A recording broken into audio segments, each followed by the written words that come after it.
Hi, Squires. Coming to you today with probably one of the most powerful books I have read recently that deals with racism and the school to prison pipeline and the criminal justice system as it applies differently to white and Black people.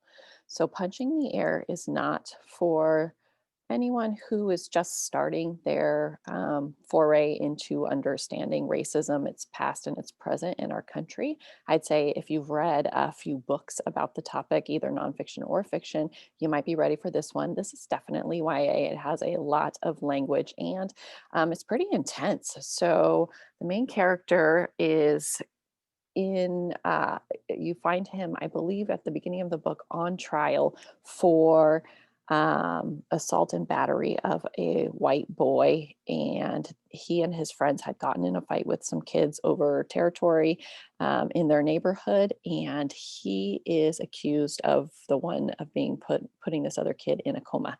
And so we find him on trial, and the book takes off from there. I don't want to give too much away because I think it's a really suspenseful beginning of the book.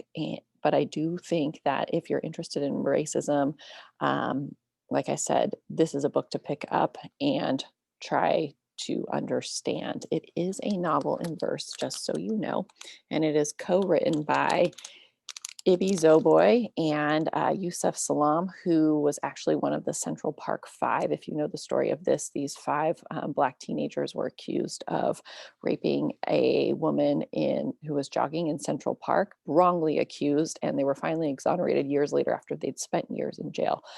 So check this book out if you're interested in this topic. Let me show you, if you haven't read much about racism or that school to prison pipeline, like I was just talking about, let me show you a few books that you could read prior to reading this one.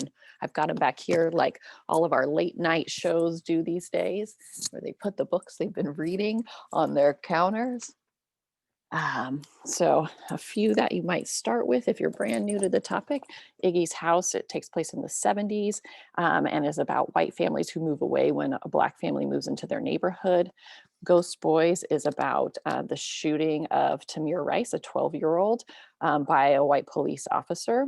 A very good book, takes place in the present, but goes back in time to Emmett Till, who was a boy who was lynched in the 50s in Mississippi. Black Brother is a brand new one about two brothers, one of whom they're both biracial, but one is more white appearing and kind of can pass as white, and the other is Black, like you can see on the cover. Even though they both have the same parents, a white dad and a Black mom. And this is a good one for understanding the way people are treated differently by the color of their skin. New Kid is about a Black kid who comes into a new school and is mostly white. It's a graphic novel. You can check that out.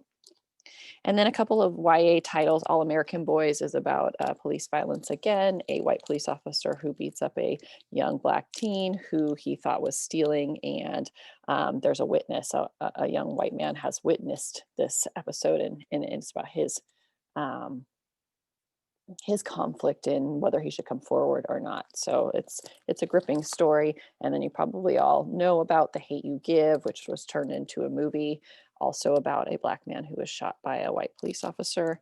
And then if you're interested in some nonfiction, Brian Stevenson's adaptation of his book Just Mercy is about how the criminal justice system gets, let's see, unevenly punishes Black people, and they have you know he's working to get people off of death row who have had wrongful trials, and is a gripping story. It is YA. And then the 57 bus follows a Black teen and a white teen, one of whom is agender, the other who sets this white teen's skirt on fire and then finds himself in the criminal justice system. So all good reads. Check them out. If you're interested, if you've read some of those before, you might want Punching the Air.